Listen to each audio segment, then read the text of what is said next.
Di 10 hari terakhir bulan Ramadan, kita diperintahkan oleh Rasulullah SAW untuk meningkatkan ibadah kita. Dan Rasulullah menyatakan kejarlah Lailatul Qadar hingga sampai penghujung bulan Ramadan. Artinya ada usaha yang terus-menerus, usaha yang keras, sampai di akhir atau menjelang akhir bulan Ramadan. Bapak Ibu hadirin sekalian,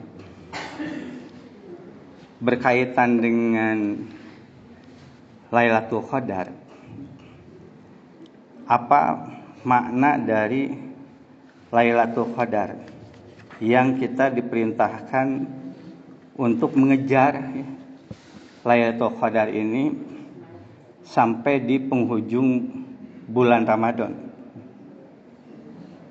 Kita bisa pelajari di dalam surat Al-Qadar. A'udzubillahi minasyaitonirrajim. Bismillahirrahmanirrahim. Inna anzalnahu. Sesungguhnya kami telah menurunkan hu-nya itu adalah Al-Quran. Fi Lailatul Qadar, pada malam kemuliaan. Kapan turun Al-Quran pada malam kemuliaan itu? Di dalam tafsir sepakat bahwa itu turun ketika dari Lauh Mahfud ke langit bumi. Jadi Al-Quran turun pertama kali, yang waktunya entah kapan, manusia tidak ada yang mengetahui.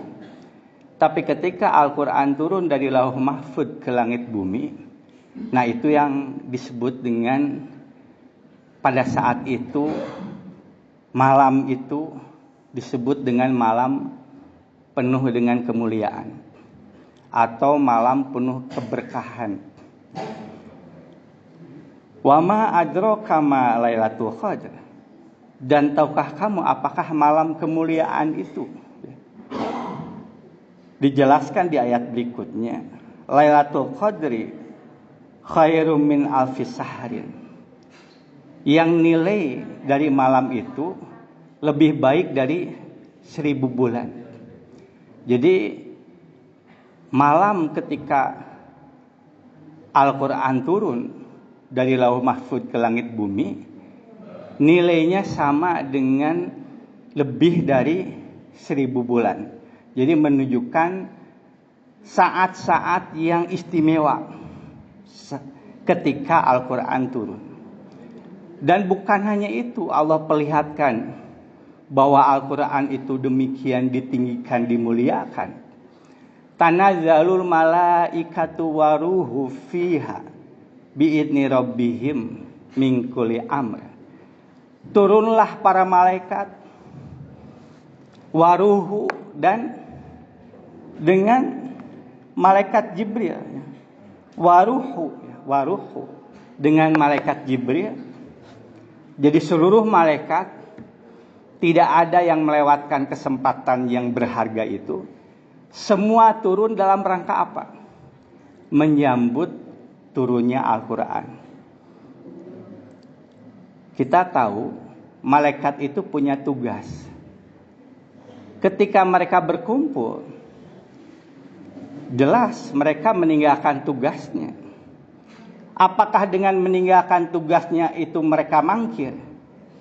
Mereka tidak mangkir karena bi'idni rabbihim. Kumpulnya itu dengan izin Rabb mereka. Min kulli amr. Malaikat dari seluruh urusan. Jadi tidak ada satupun malaikat yang tidak memanfaatkan kesempatan yang begitu berharganya. Semua berkumpul menyambut turunnya Al-Quran. Salamun hiya, keselamatan itu, hatta hingga matla'il fajr, hingga terbit matahari. Jadi pada saat malaikat berkumpul, suasananya penuh dengan kesejahteraan, kedamaian, penuh dengan puji-pujian, doa-doa disampaikan oleh para malaikat dengan penuh kegembiraan, dengan penuh sukacita. Malaikat berkumpul itu hatta matla'il fajr, hingga sampai terbit matahari pagi. Kenapa disebutkan hingga sampai terbit matahari pagi? Karena izin Allah terhadap malaikat untuk berkumpul itu sampai matahari pagi. Jadi setelah matahari pagi, malaikat pun kembali ke tugas masing-masing. Jadi mereka berkumpul, para malaikat, dengan penuh sukacita, dengan diiringi dengan doa-doa, sampailah pada terbit matahari pagi, dan setelah itu malaikat kembali ke tugas masing-masing. Kapan itu terjadi? Terjadi sebelum Al-Quran turun kepada Rasulullah. Jadi itu adalah menggambarkan proses turunnya Al-Quran. Pertama, Al-Quran turun dari Lauh Mahfuz ke langit bumi, yang kita kenal dengan Lailatul Qadar. Setelah Al-Quran itu berada di langit bumi, lalu Al-Quran turun secara berangsur kepada Rasulullah Shallallahu Alaihi Wasallam, di mana turun pertama kali adalah surat apa? Surat Al-Alaq. Jadi turun surat Al-Alaq itu adalah turunnya Al-Quran pertama kali, yang turunnya pada tanggal 17 Ramadan, yang kita kenal dengan malam Nuzulul Quran.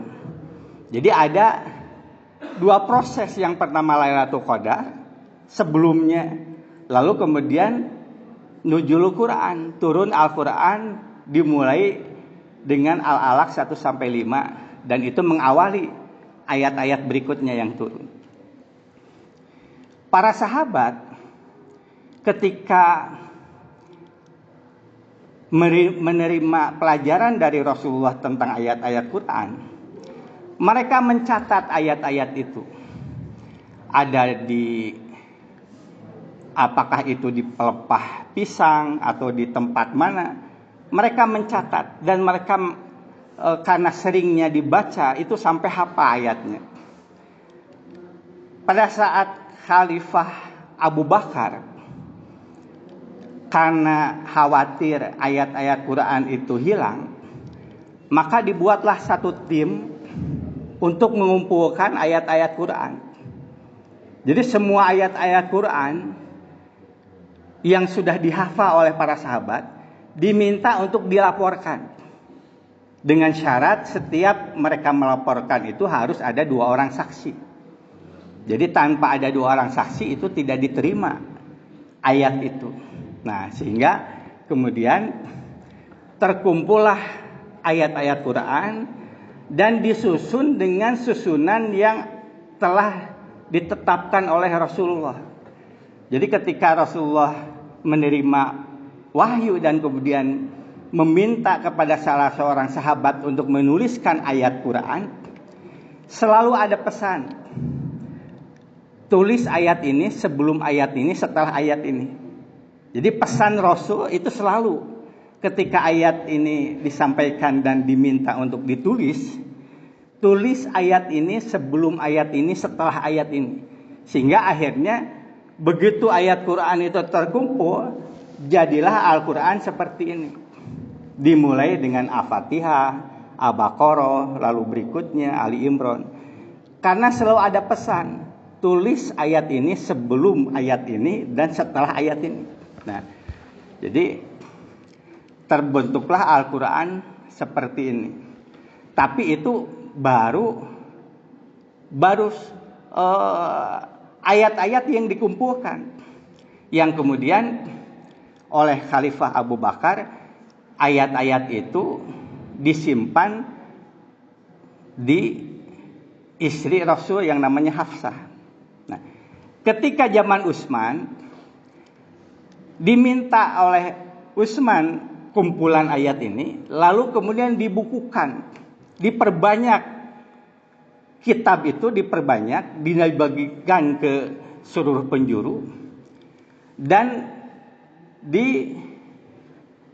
disamakan cara membacanya. Jadi cara membaca itu dibuat sama. Nah, lalu dibuat kitabnya sehingga terbentuklah sekian banyak kitab, lalu dibagikan ke seantero pelosok.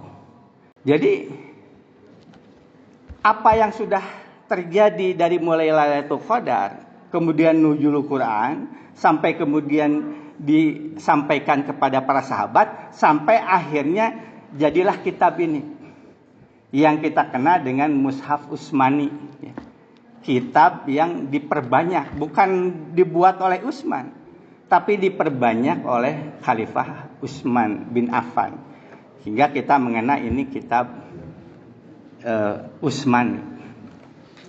Bapak Ibu hadirin sekalian berbahagia, ketika kita ingat kepada pesan Rasul di bulan Ramadan, carilah Lailatul Qadar sampai di penghujung bulan Ramadan. Apakah itu artinya Al-Quran turun lagi ke dunia dari Lauh Mahfuz ke langit bumi? Apakah itu artinya Al-Quran diturunkan lagi kepada seorang yang namanya Nabi? Tentu saja tidak. Karena proses Lailatul Qadar itu masa yang lalu. Masa yang pertama kali Al-Quran turun, yang kemudian diturunkan secara berangsur. Jadi yang kita kejar di bulan Ramadan, di akhir bulan Ramadan, apa yang kita kejar? Yang kita kejar bukan Lailatul Qadar itu kembali lagi, tapi yang kita kejar adalah nilai Lailatul Qadar. Jadi di akhir bulan Ramadan itu ada satu nilai yang besar, yang nilainya sama dengan ketika Al-Quran turun dari Lauh Mahfuz ke langit bumi, yang disambut oleh seluruh malaikat. Jadi yang kita kejar itu adalah nilainya, bukan Al-Quran turun lagi. Al-Quran sudah turun, bahkan sudah jadi kitab, sudah tercatat dalam satu kitab. Jadi yang kita kejar itu adalah nilai dari Lailatul Qadar. Nah, hadirin ikhwati iman rahimakumullah, kalau kita selama ini memahami bahwa tujuan dari Ramadan itu adalah la'allakum tattaqun, agar menjadi takwa atau menjadi lebih takwa, lalu di penghujung Ramadan itu ada yang namanya Lailatul Qadar. Apakah ini sesuatu yang berbeda? Jadi seakan-akan rencana atau keinginan kita ingin berubah dengan la'allakum tattaqun. Yang namanya la'allakum tattaqun itu ada perubahan. Sampai tanggal 20 seolah-olah berhentilah upaya untuk perubahan. Orientasi berubah kepada Lailatul Qadar. Apakah seperti itu? Sehingga seolah-olah tidak apa-apalah, tidak dapat la'allakum tattaqun, tapi Lailatul Qadar dapat. Nah, seolah-olah seperti itu. Nah, apakah memang seperti itu? Kalau memang kita menggambarkan seperti itu, berarti tidak sesuai dengan tujuan Al-Quran, tujuan perintah Allah memerintahkan untuk saum. Karena judul besar saum itu di bulan Ramadan itu la'allakum tattaqun, agar ada perubahan menjadi takwa. Jadi kalau begitu, kalau memang judul besarnya adalah perubahan, maka yang namanya Lailatul Qadar tidak keluar dari judul besar perubahan. Jadi tidak akan berbeda. Nggak apa-apalah, tidak la'allakum tattaqun, tapi Lailatul Qadar dapat. Tidak mungkin bahwa Lailatul Qadar itu adalah perangkat dari la'allakum tattaqun, bagian dari perubahan. Lalu apa yang kita dapatkan dengan Lailatul Qadar? Padahal judul awalnya adalah la'allakum tattaqun. Ketika kita berusaha ingin berubah diri kita, dan tentu saja perubahan itu dimulai dari hati. Bagaimana hati kita berubah orientasi. Orientasi yang asalnya dunia menjadi akhirat. Apakah ketika kita alihkan orientasi kita dari dunia ke akhirat itu melupakan dunia? Tidak. Dunia itu tanggung jawab.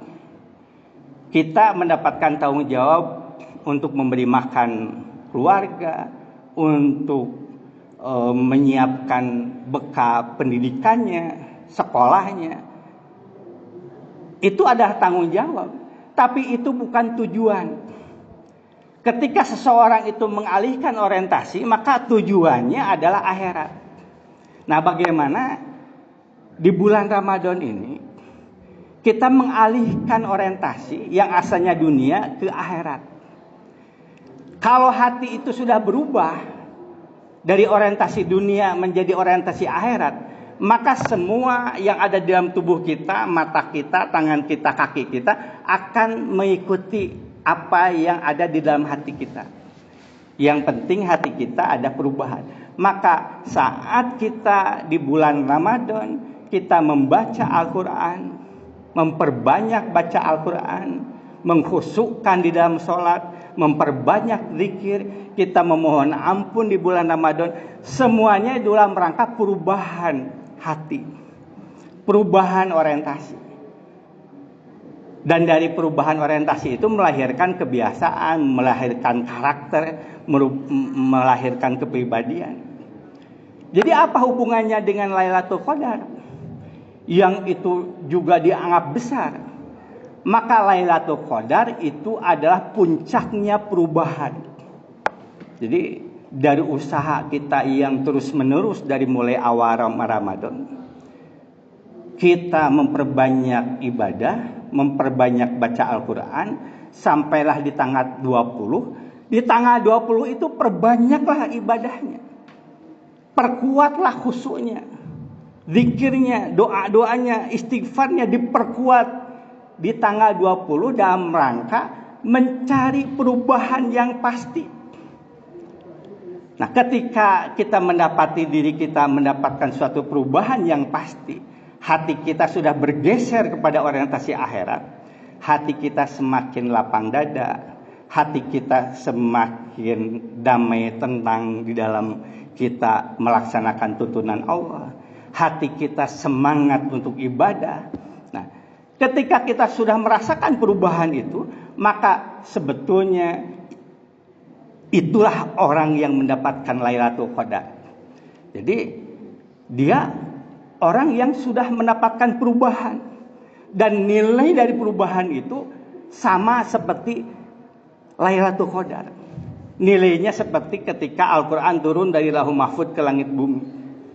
Nilainya sama seperti ketika para malaikat menyambut Al-Quran itu dengan penuh doa, dengan penuh puji-pujian seluruh malaikat. Jadi nilai perubahan itu luar biasa besar. Yang nilainya lebih besar dari khairum min alfi sahri. Lebih besar dari 1000 bulan. Nilai dari perubahan itu. Ketika kita berubah. Hanya saja pada saat kita menjalani dan kita merasakan perubahan sampai di penghujung bulan Ramadan, ini belum dapat kita pastikan apakah kita mendapatkan Lailatul Qadar. Karena Rasulullah pun menyampaikan cari kejar terus perubahan itu. Kejar terus Lailatul Qadar itu sampai di penghujung bulan Ramadan. Bukti bahwa kita mendapatkan Lailatul Qadar pada saat kapan? Pada saat setelah bulan Ramadan. Pada saat setelah bulan Ramadan, lalu kita merasakan diri kita ada suatu perubahan, hati kita merasakan ada perubahan, lebih banyak cenderung orientasi akhirat, dan kemudian melahirkan kebiasaan, melahirkan kepribadian, melahirkan karakter. Maka pada saat itu, setelah kita lewati bulan Ramadan, kita merasakan seperti itu, maka saat itu bersyukurlah, berdoalah kepada Allah, ya Allah, mudah-mudahan ini adalah Lailatul Qadar. Jadi pada saat bulan Ramadan ini kita belum mendapatkan satu kepastian bahwa kita mendapatkan Lailatul Qadar. Kita mendapatkan Lailatul Qadar itu setelah bulan Ramadan, seperti orang yang pergi berhaji. Orang yang berhaji tujuannya adalah apa? Mabrur tujuannya. Pada saat mereka mengerjakan haji, lalu melaksanakan berbagai ibadah-ibadah, apakah mereka itu sudah menjadi mabrur? Belum. Bahwa dia menjadi mabrur setelah mereka pulang ke tanah air.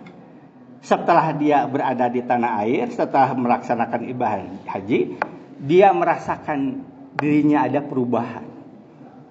Dan saudaranya, tetangganya juga melihat bahwa dia mendapatkan perubahan pulang haji. Alhamdulillah, ternyata bapak ini pulang dari haji ini sepertinya berubah. Kalau dulu sebelum haji biasanya mudah tersinggung, biasanya pemarah, tapi alhamdulillah pulang dari haji itu ternyata ada perubahan. Berarti memang hajinya mabrur. Jadi mengetahui bahwa haji mabrur itu setelah pulang dari haji. Demikian pula kita. Apakah kita mendapatkan Lailatul Qadar saat ini? Kepastian kita mendapatkan Lailatul Qadar itu nanti setelah Ramadan, masuk di bulan Syawal. Nah, pada saat di bulan Syawal kita mendapati diri kita berubah. Maka saat itu bersyukur, ya Allah, alhamdulillah. Mudah-mudahan ini adalah hasil dari Lailatul Qadar. Nah, untuk mendapati kondisi seperti itu, maka kita berusaha sampai di penghujung bulan Ramadan untuk terus memperbanyak ibadah, untuk terus berdoa, untuk terus berzikir. Dalam rangka apa? Dalam rangka perubahan hati kita yang asalnya orientasi dunia berbelok menjadi orientasi akhirat. Semakin ia tunjukkan kepada dirinya orientasinya akhirat. Jadi Bapak Ibu hadirin sekalian yang berbahagia, mudah-mudahan kita masih menjalani itikaf ini. Kita mulai masuk di hari pertama itikaf. Mudah-mudahan apa yang kita upayakan di hari-hari itikaf ini, mudah-mudahan itu menghasilkan dalam diri kita suatu perubahan. Dan itulah tujuan dari la'alakum tattaqun. Demikian, mudah-mudahan apa yang disampaikan ada manfaat. Mudah-mudahan kita mendapati perubahan di bulan Ramadan, kebarokahan di bulan Ramadan. Apa kebarokahan itu? Kebarokahan itu adalah perubahan untuk menjadi lebih takwa. Barakallahu li wa lakum. Nasrun minallahi wa fatun qarib babasyi mu'minin. Assalamualaikum warahmatullahi wabarakatuh.